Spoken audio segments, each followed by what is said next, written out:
If you design a car to put the battery right here in the wheel well, you're an asshole.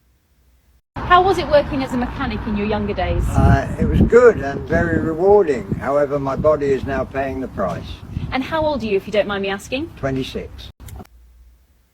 Well, if this is not a great indicator that you should not buy anything built by Stellantis, I don't know what is. We've had numerous vehicles coming in, these late model Chrysler, Dodge, Jeep coming in that are under the Stellantis title, are they're just falling apart. These 3.6s are having so many cam issues, and just even the 5.7s, we're starting to see a bunch of junk on them. So if you're looking at a late model Dodge, Chrysler, Jeep, I would definitely recommend you avoid them because they're starting to become big problems. And these are the actual cars that whenever a mechanic do that slow, disappointing shake of the head, that's the actual secret handshake for anyone who's just been told this car is rolling into their bay. It's just the universal language that the mechanic knows that the engineers have struck again. Now, today we're going to be reacting to the brand that has turned sheer frustration into an automotive art form, Chrysler. From transmission problems that are practically designed to grenade themselves to batteries hidden in another dimension, that's what we call it.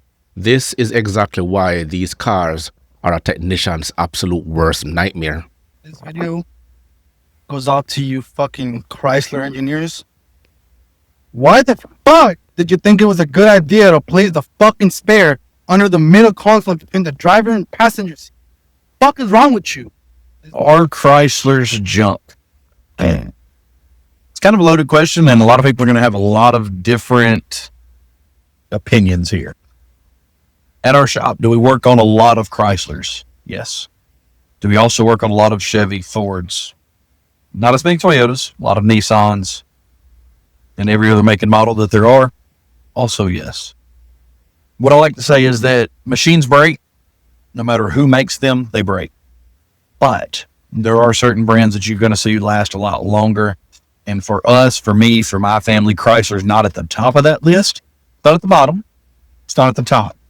Sorry if you can hear the rain. Hopefully you don't.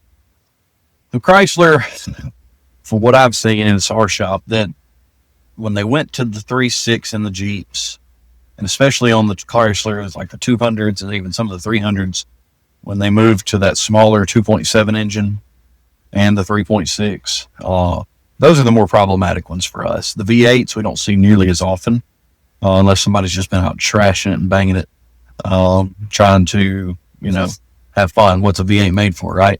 But we don't see those as often. Interiors, Chrysler's made a lot of jumps and bounds in their interiors, how they hold up. Suspension, we see some Chrysler products have suspension issues, especially if you want to count the Ram in that. We see a lot of suspension issues there. But overall, it really depends on the car, how you take care of it, your maintenance. Maintenance saves money long term. I know people are going to say, well, you're a mechanic, you want to shop, you want to spend money. We just did a whole lot of work to a car that had delayed their maintenance, and it cost them a whole lot more money than the maintenance would have cost them over the long run to just not go through all of that. And they need a lot more. So maintenance is going to save you money in the long run, making sure that you don't have any oil leaks, and if you do, take care of them quickly. Sometimes things are going to happen regardless of what you do. You can do as much as possible and you still are going to have a problem. But that's my take. Chryslers, some of them are junk, some of them not so much. I would stay away from the 200. I would not buy a 200 for my family at all. Yeah, we're going to be talking about the 200 a little bit from here, but try to take note that Chryslers, they also come with the infamous 62 TE 6-speed automatic. And you can find this in everything from the Grand Canyon to a Chrysler 200. It's less of a gearbox and more of a ticking time bomb based on what I've seen. And it's known for the signature clunky shifts, the shudders, and it also has the classic refusal to go into any gear at all. But the part that really makes mechanics see red is the root cause. The most common failure is the solenoid pack, but just swapping that out almost never fixes the problem. Why? Because a failing torque converter has already sent a glitter bomb of metal shavings right through the entire system. And to do the job right, You have to drop the whole transmission for a complete teardown. It's an incredibly expensive, time-consuming job, all because one failure was engineered to take the whole unit down with it. A 300, if I'm getting it, I'm going to the V8. Jeep. An LS swap is a little expensive, but it would be cool. And they do make a kit. I'd love to do one. We're doing an LS swap on a Suburban right now, so I'd love to do a Jeep one day. But it's about 25 grand to make that happen. So, do your maintenance and you'll be fine depending on what you buy, but I would stay away from the 200 for sure. Chrysler never ceases to amaze me with their engineering. Why do Chrysler never ceases to amaze me with their engineering? Why do I have to disconnect coolant hoses and mercury cooling systems to change the freaking serpentine belt?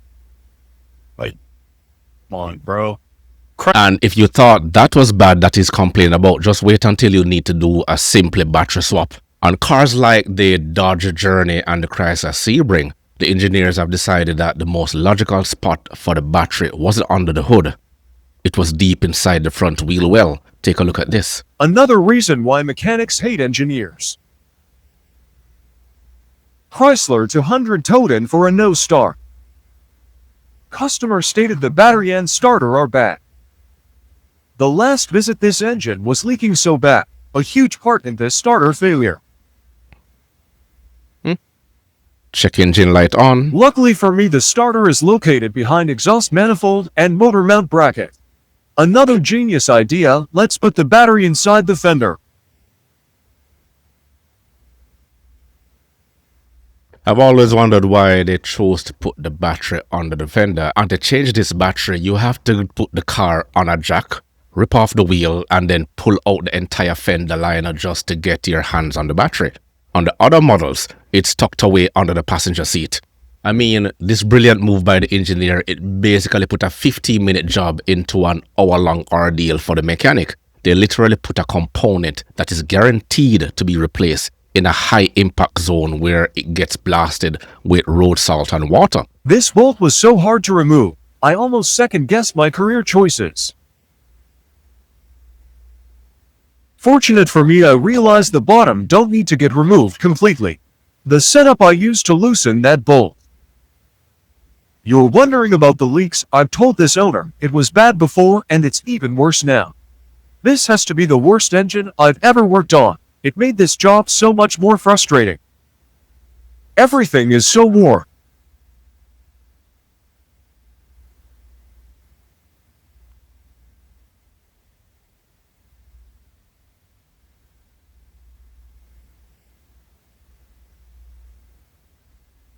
And here is the starter. Yep, all covered in oil. Didn't even record going back, I was just so over this oily car. Thank God. And he's repaired it. The check engine light is gone. And you see what mechanics have to put up. So when they put it out there that this is the rate they're charging, you find a good one, pay him for the job he's doing because it's going to be well worth it. And what you have to do is don't argue with them. Unless you can shop around and find someone else who can do it cheaper but not necessarily better, then you're one of the lucky ones. But we have to also talk about the 3.6 Pentastar V6. And there's one part of the engine that every single technician universally hates. The plastic oil filter housing. And this thing, it sits right in the valley of the engine where it gets absolutely baked by extreme heat. So over time, that cheap plastic gets brittle and it cracks, leading to what they call a catastrophic oil or coolant leak. But to replace this garbage piece of plastic, a technician, they have to remove the entire intake manifold. So we're going to be talking about 6 hours of labor to fix a failure that was practically guaranteed from the factory, thanks to the choice of material. 2015 Chrysler 200. It's a joke of a car. But it's the nice one, though. No, it's not. It's embarrassing. It's got the upgraded motor. It doesn't matter. It's the upgraded embarrassing. interior. It's I the wouldn't nice be version. seen looking at a Chrysler 200. Usually well overpriced, especially on used lots. I got it kind of for a steal. The dealership that I bought it from, they advertised it for a certain price, and then on my contract, they sold it to me for more than what they advertised it for. Yeah, So I got it. Steal. How did you get screwed over? Especially you, car salesman. It was right after my repo. Oh, that was a great time to buy a car. I know. And after the repo, how'd they approve you of a debt? What's the interest rate on this thing? 24%. 24%. Chrysler 200. 24% on the Chrysler 200. A joke of a car.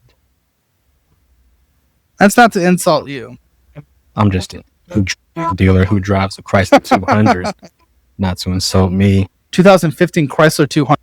24%. So my parents asked me to come down to New Haven today and work on their car for them, save them a little bit of money. So I'm down here in New Haven and I'm working on their car, and I have got a message for all of the engineers out there and all of the future engineers that might be going to work designing cars. So this is the side of the car right here. And so my parents asked me to come down to New Haven today. Someone has to basically say it. And if most people going out purchasing those Chryslers during that time were told that the battery was situated here, and then they'll learn of the possibility of a collision hazard, then they'll think twice before purchasing one of these cars. Look at this. Heater core. This is what it's all about. Over 12 hours, if you have to take everything out of the car. Unfortunately, it's a very big car. Chrysler, shame on you for making such a bad one. All right. I got a bone to pick with Chrysler today. Like, why does it have to be so difficult to do a door lock actuator? I shouldn't say difficult, but why are you going to take all this shit apart to do a door lock actuator? Come on. I can take the glass out, the whole regulator assembly. Come on, Chrysler. You couldn't have made it a little bit easier than that. You got to take everything apart because they jam it all the way in the back and they make it all one piece. And God forbid you take it apart while it's in the door because it'll never go back together.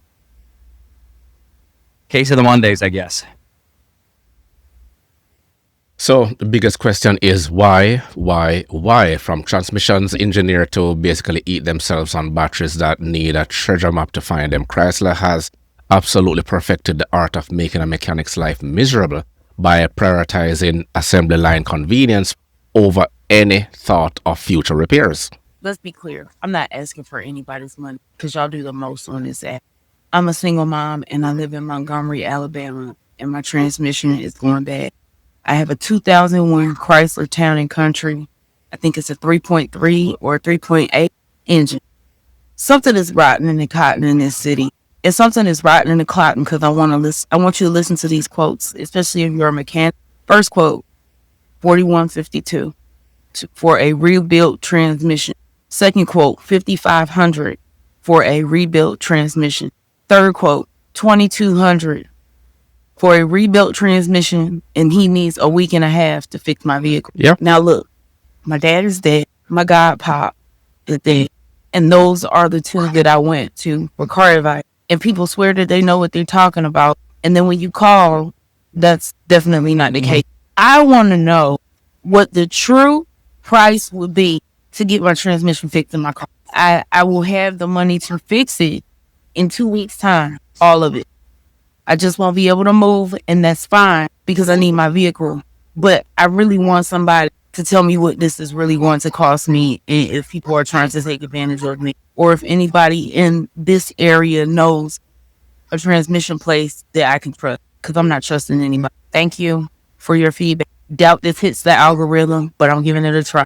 Let's be clear. I'm not asking for anybody's money. At least she's shopping around. But the thing is, working on transmission is now a lost art. You're going to have to find a used one, and finding a technician who is willing to swap out one, you're going to have to pay him for the time to go and research one for you. That's just basically the best bet. But from what I've noticed, working on a transmission right now, to getting all those parts to replace the mechanisms inside, it's going to be very, very challenging for that mechanic. And the one who told you that it's going to take him at least a week to work on it, he's being realistic. Derek, what car brand has so many issues it basically pays your rent? I would say Jeep, Chrysler, anything Stellantis. Runner-up would be Hyundai and Kia. Jeep for sure, and Chrysler, they have a lot of engine failures, transmission failures, tons of electrical issues, and just oddball other stuff. The newer ones, the older ones weren't too bad, but the last 4 or 5 years have been pretty consistently bad. Scott, what car brand has so many issues it basically pays your rent at this point? Car brand would probably be General Motors, especially Diverse and Equinoxes. John, what car brand has so many issues it basically pays your rent at this point? Ooh. A lot of GMs and their 4-cylinder, all of their 1.4 turbos. It's just money all day long. And Danny, what car brand has so many issues it basically pays your rent? I might have to say Chrysler. It's gonna be Chrysler, Dodge, all that. It's just electrical issues. They weren't well built. All kinds of odd things. They'll run forever. It's just everything on it's gonna break, except for the new ones. They won't run forever. I might have to say Chrysler in general. Scott, what car brand has so many issues it basically pays your rent? I would say Chevy, Equinox, and the Cruise is our two most popular ones we do. Yeah. Between the turbo and the Equinox, we have two of them out in the parking lot right now. We've had for 8 years. The engine's blown. So yeah, those are the. And I also just did a series on Chevy. You can go and check that out in my videos down below. But if I should go back to the Chrysler 200, I would say is one of the worst cars ever made. It replaced the Sebring back in 2011, I believe. The 200 has engine overheating problems, electrical problems, transmission failures, and outdated technology. Thankfully, it's discontinued, but somehow people still end up buying a used one because they're cheap, easy on the eyes, but ignorance always catches the sucker who got caught with one. Chrysler 300s are pieces of shit to work on. We're gonna forget about European cars and German cars, but the hardest cars to work on is a fucking Chrysler 300. Just on the alternate, you gotta drop an AC compressor. The starter, you gotta take out that exhaust from the catalytic converter. Stay the fuck away from Chrysler 300s. You see them all over the place. You see them always for sale. You know why they're always for sale? Because it has a problem, and the person that owns the car is not a clue, and they don't want to fix it. Labor on Chrysler 300s is too much. It's a shit vehicle to work on. It's a shit vehicle to exist. Don't get a Chrysler. Figure something else out, please. Get a different one. If you haven't dropped Chrysler 300, do the world a favor and just take it to the junkyard. It's better for everybody. So what's the single most ridiculous Chrysler design you've ever had to battle? Drop your own horror stories down in the comments below.